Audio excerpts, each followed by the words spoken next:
Welcome back, everyone. So now we can continue with the final session, session 4, which is modeling flexibility options from the supply to the demand side. And for this session, our speakers will be Emanuele Taibi and Raul Miranda. So Emanuele, whenever you're ready, the floor is yours. Thank you very much, Vino. So we're starting now with the final session where we're going to look at some of the flexibility options into more details, the work that IRENA has been doing on this, and how do you model them in FlexTool. So first of all, we closed the poll and we saw that 3/4 of you are considering investing in flexible generation, but also more than 70% are considering storage, which is a very important development. And coincidentally, we will start by talking about storage as the first set of measures. Demand response surprisingly high, 58%. It is really an underestimated potential there of significant volume in many countries, not just for providing services to the system, managing the frequency, but really to do a whole set of different things, from arbitrage to increasing demand to meet local supply and so on and so forth. We had an analytical brief on this topic released in December last year as well. Sector coupling is still a little bit further down the line, which is probably true in many countries. Electric vehicles are probably the ones coming faster. Hydrogen and heat pumps are a later stage. And transmission and distribution, surprisingly low, so 50%. It is really becoming a challenge in many countries to invest in transmission, and that's why the other options become increasingly important, because they're easier to deploy and faster. They just require some adjustments. So without any further ado, let me get into the substance of this final session. So mapping the flexibility options according to IRENA. I already spoke about this chart at the beginning of today's training. So we're really going to look at most of this. Generation was already explained in the hands-on part of the training. It really depends on the technical characteristics of the power plants, ramping constraints, startup times, and all these kind of issues. We will not go into much details. It's really nothing new here. It's a very well-known aspect of power systems. Distribution is typically not modeled in detail in the FlexTool. Is more of a system level, so we look typically at investment in transmission, storage, demand side management, power to heat, power to gas, and electric vehicles. For some of these, we already have a dedicated in-depth report, and we will touch upon this in the next few slides. And we're starting with electricity storage. This is one of IRENA's latest reports. It just been released in March 2020. We are now presenting it in different occasions through virtual events. The report itself covers 3 fundamental aspects, a little bit like the FlexTool. So we start with an overview for policymakers on how to set up a framework for deployment of electricity storage. Then we get into the modeling. So like FlexTool as a part 2 that talks about how to do flexibility assessments. The part 2 of the electricity storage valuation framework is really about modeling. So how to do the necessary analysis to set up a framework for storage that recognizes the value that it can provide to the power system. And finally, we have 8 use cases. So these are not applications of the FlexTool like we did in the case of the flexibility package, but these are latest developments from projects that have been deployed around the world, and looking at how they make the revenues, how they stack the revenues, and what is their main use case. So how do we do this in FlexTool? Essentially, you can model electricity storage as a unit with few specific characteristics that other generators don't really have. So there is a discharging and a charging efficiency that can be different, and there is a self-discharge loss. So if the battery, for instance, is old technology and is discharging quite rapidly, keeping it idle, it still will result into loss of energy. So overall, these are all the losses that you can incur with storage. It is, of course, very important to separate the power capacity and the energy capacity, so the megawatt and the megawatt hour. And also, if you're especially looking at hydro, it's very important to give a reservoir level at the beginning and at the end of the period, so setting some targets there. And of course, if you have an inflow, so if the storage is a pumped hydro and there is an additional inflow, like an automatic self-recharge from nature, then you can put a time series of that. So if you have an inflow into the upper reservoir of the pumped hydro, you can represent that with a hourly time series for a year.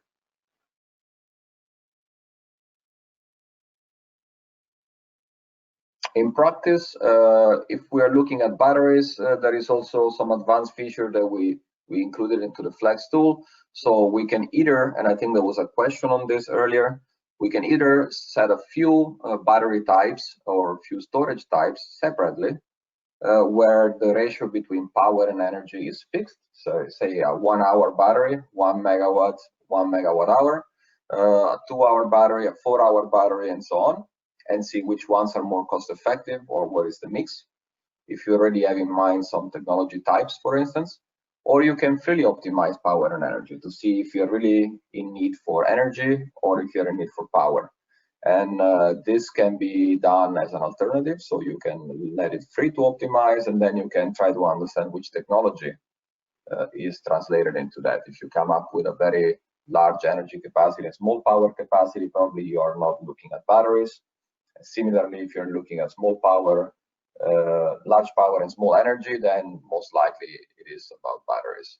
But for each of them, you can separate the investment cost into the storage itself and the investment cost into the power converter units. So, for instance, if you have batteries with green forming inverters, you can separate the capex for each of them and see how the optimization comes up.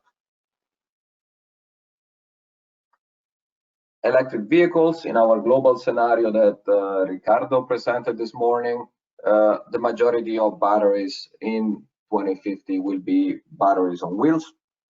So there will be utility scale batteries, there will be behind the meter batteries, but there will be a lot of behind the meter batteries on wheels that will be the mobility of the future. This is already happening in many countries. The deployment of electric vehicles is really accelerating.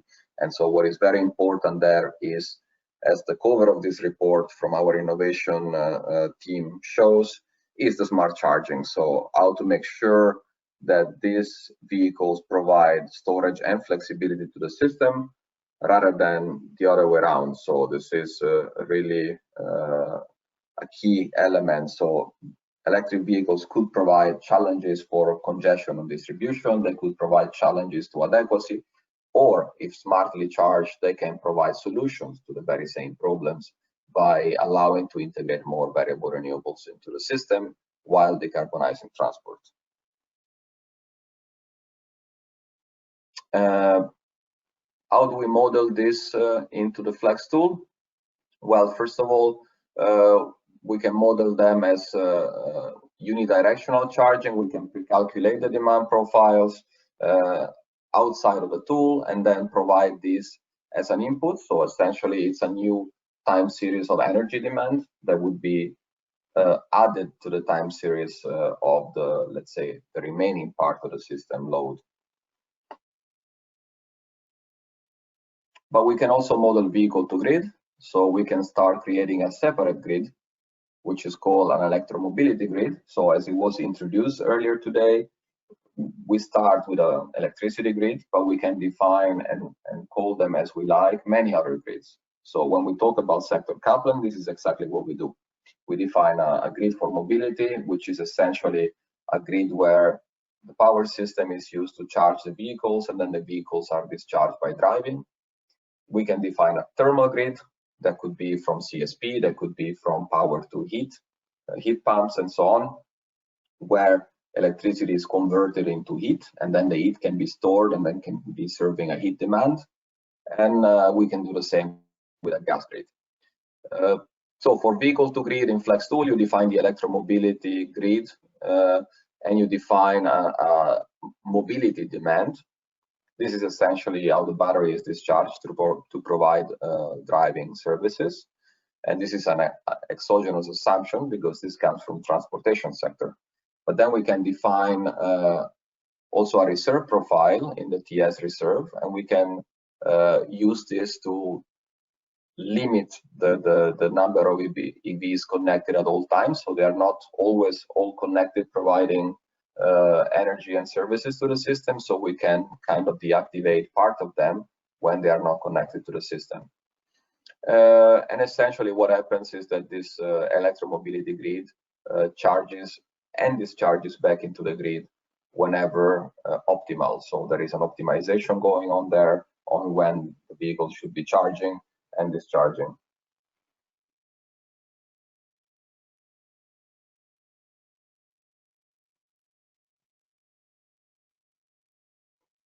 So the next part is the power to hydrogen.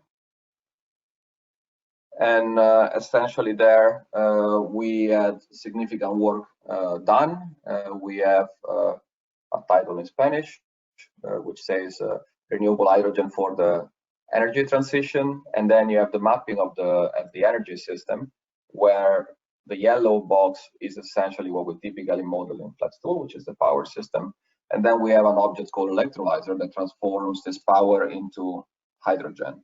And then this hydrogen can be used to decarbonize buildings, transport, industry, and where existing the gas grid. So we see more and more discussions about blending hydrogen into natural gas grids, but we are also starting to see gas grids being transformed into 100% hydrogen compatible grids to remove any technical barrier to that. This is already happening in Europe and other places, and this is an important development because then your natural gas capacity can directly be green gas capacity with small modifications. Again, how do we model this into the FlexTool? We can define very similarly to the electromobility slide. Essentially, you define a demand for hydrogen, not a demand for electricity. And this hydrogen demand will be satisfied by the hydrogen grid. The hydrogen grid includes storage and includes, of course, an electrolyzer that takes power from the power system whenever cheapest and produces the hydrogen demand, the hydrogen to satisfy the demand. As I mentioned, part of it can be stored, and of course we can even include in the hydrogen grid blue hydrogen, so steam methane reforming with CCS or coal gasification with CCS. I say with CCS because really hydrogen at the moment is a significant contributor to climate change in terms of emissions, and the deployment of CCS is a necessary step for decarbonizing what we call today gray hydrogen. But of course, the consensus is that the future is to couple the gas grid with the power system to what we call green hydrogen. So electricity from renewables to electrolysis to hydrogen. The kind of units that connect the power system to the energy system or the gas system, sorry, in the first step are electrolyzers and fuel cells. So in practice, you go from the power system to the gas system to an electrolyzer, and this is a unit that converts electricity into gas, connecting to two separate grids. And in the other direction, we have fuel cells, but we can also have gas turbines that run on hydrogen, for instance, where this gas that is produced can be then converted back into electricity, and that could be interesting in very high solar and wind scenarios where there is in many hours of the year no so-called dispatchable capacity. Then a little bit of this hydrogen can go back to the power system to provide that annual peak when there is limited wind and solar available, and make sure the system is reliable at all times. So with this, I would hand it over to Raul to complete the remaining part of this session.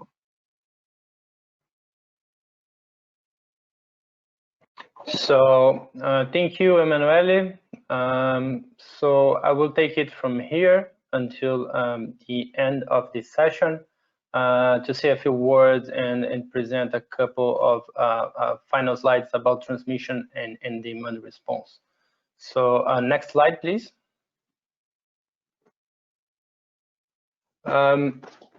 I think Carlos already presented earlier today how to define nodes and transmission in our system. So to define transmission capacity and all the information related to it, we should do this in this node sheet that you can find also in that input data file that we also presented earlier today. In this field, for instance, we can model the capacity of a line in using, for instance, different capacities for the energy flow to be imported or exported in our system, which in the model is called rightward and leftward capacity, which is a different way of saying exactly the same.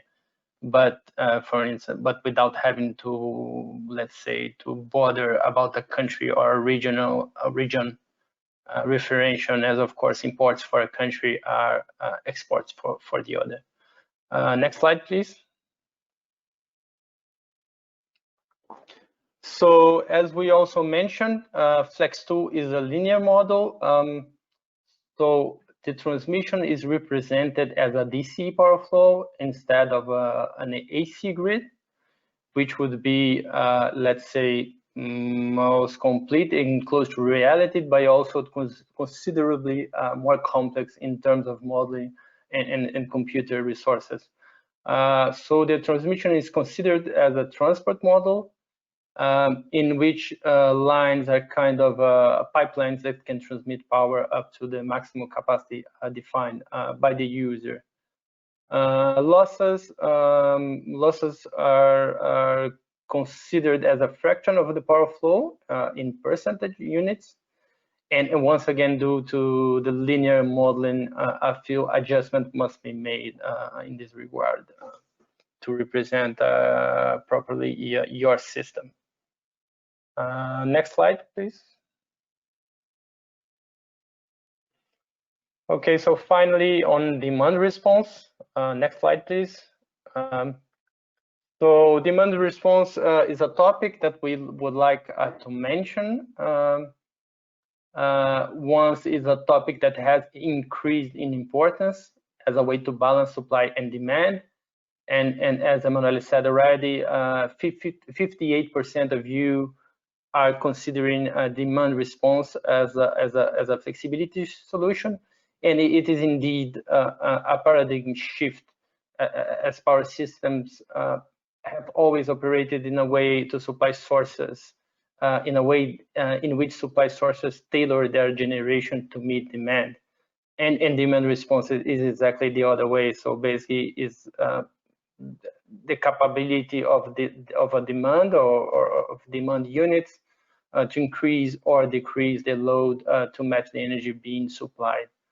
And that is available at a given moment in your system. So as you can see on the right, IRENA recently launched a report on demand response in 2019, where we explain the different demand response options, which include, for instance, as you also can see in this in this figure.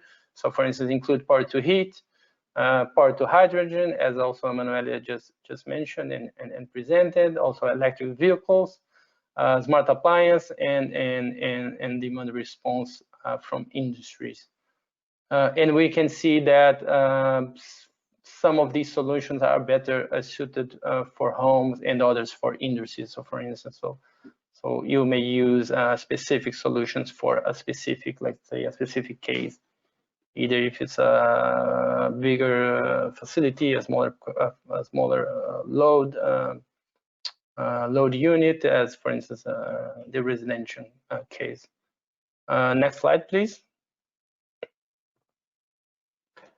So in terms of modeling in FlexTool, demand response assets can be modeled with parameters that are similar to a generic generator, with the difference that it would be a kind of generator that can also consume energy.